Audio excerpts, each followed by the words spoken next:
कई साल पहले की बात है। एक गांव में हरिया नाम का लकड़हारा अपनी पत्नी कमला और बेटे के साथ रहता था। वे बहुत गरीब थे। वह जंगल में जाकर सूखी लकड़ियां काटता और गांव में ले जाकर बेचता।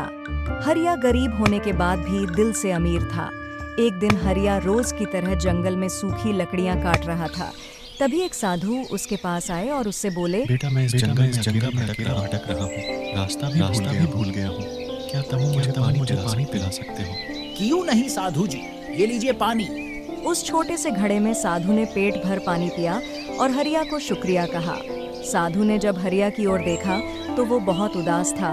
तभी हरिया से साधु ने पूछा, क्या हुआ बेटा? तुम इतने उदास क्यों हो? हरिया ने साधु को बताया, साधु जी, मैं बहुत गरीब हूँ। सूखी लकड़ियाँ बेचकर अपने घर का गुजारा करता हूँ, लेकिन इससे मेरे परिवार का गुजारा नहीं हो पाता है।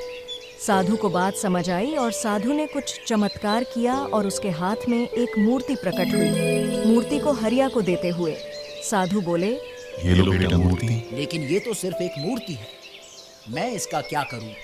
अरे बेटा, ये कोई मामूली मूर्ति नहीं, ये जादुई मूर्ति है। क्या कहा, जादुई मूर्ति? हाँ, जादुई मूर्ति। इस मूर्ति से आप अपनी हर जरूरत पूरी कर सकते हो। शुक्रिया साधु जी। जादुई मूर्ति लेकर हरिया अपने घर आ जाता है और घर आते ही अपनी पत्नी को आवाज देता है, भाग्यवान सुनती हो, देखो मुझे क्या मिला। क्या हुआ जी? क्यों चिल्ला रहे हो? ये देखो जादुई मूर्ति। क्या जादुई मूर्ति? तुम्हारा दिमाग तो ठीक है ना? हाँ भाग्यवान, ये एक जादुई मूर्ति है। देखना चाहती हो तुम इसका कमाल? हाँ, मुझे भूख लगी है। मेरे लिए कुछ खाने को मंगाओ। हरिया मूर्ति के सामने खड़े होकर कहता है, जादुई मूर्ति, हमें कुछ खाने के लिए दो। हरिया के कहते ही उसके सामने खाने से भरी प्लेट आ जाती है। देखा जादुई मूर्ति का कमाल। अब तुम्हें जो चाहिए इस जादुई मूर्ति से मांग लो। दूसरे दिन हरिया सूखी लकड़ियां काटने जंगल की ओर चला जाता है और हरिया के जाने के बाद उसकी पत्नी और उसका बेटा उस मूर्ति के आगे खड़े होकर सब कुछ मांग लेते हैं। एक बड़ा सा घर और बाकी सब जरूरत की चीजें होती है। उनके घर का माहौल ही बदल जाता है।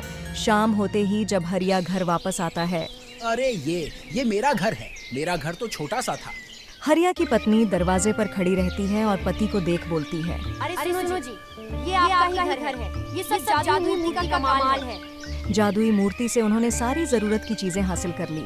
कुछ दिन बाद एक साधु उनके दरवाजे पर आता है और आवाज देता है, सुनो बेटी, मुझे थोड़ा सा पानी पिला दो, प्यास लगी है। हरिया घर के अंदर से अपनी पत्नी से पूछता है, कौन कमबख्त है जो पानी मांग रहा है? कमला इस पर बोलती है, पता नहीं जी, कोई भिखारी लगता है। भगा उसे अपने घर से। हरिया अंदर से बोलता है, चले जाओ यहाँ से, यहाँ कोई पानी नहीं मिलेगा। कमला ऐसा बोलकर गुस्से से घर में आ जाती है और वो साधु वहाँ से चले जाता है। इधर कमला के बेटे को बहुत जोरों से भूख लगती है और बेटा कमला से बोलता है, माँ मुझे बहुत भूख लगी है, मुझे कुछ खाने को दो ना। कमला मूर्ति के सामने जाकर बोलती है जादुई मूर्ति, मुझे कुछ खाने को दो। पर इस बार कोई खाना नहीं मिलता और कमला कहती है, अरे ये जादुई मूर्ति क्या हो गया? ये अब खाना नहीं दे रही। तभी हरिया जादुई मूर्ति से खाना मांगने की कोशिश करता है, पर इस बार भी जादुई मूर्ति से कुछ नहीं मिलता है। तभी हरिया सोचता है कि दरवाजे पर जो आदमी आया था उसी ने ही मुझे जादुई मूर्ति दी थी। तभी हरिया दौड़ते हुए जंगल की ओर जाता है। साधु जी, रुकिए। साधु जी रुक जाते हैं। हरिया हाथ जोड़कर साधु के सामने खड़ा होकर बोलता है, साधु जी मुझे माफ कर दो, बहुत बड़ी गलती हो गई मुझसे। मेरी पत्नी को पता नहीं था, वह आपको पहचान नहीं पाई। मेरे घर चलिए, मैं आपको पानी पिलाता हूँ। साधु जी इस पर बोलते हैं, नहीं बेटा, अब कोई फायदा नहीं। तुम अच्छे इंसान थे, इसलिए वो मूर्ति तुम्हारा साथ दे देती थी। अब वो मूर्ति तुम्हारे किसी काम की नहीं है। इतना न जानते ही तुम्हारे अंदर की इंसानियत खत्म हो गई है, इसलिए उस जादुई मूर्ति से जादू खत्म हो गया है। ऐसा कहते ही साधु जंगल की ओर चला जाता है और हरिया फूट फूट कर रोने लग जाता है। तो बच्चों, क्या सीख मिली हमें इस कहानी से?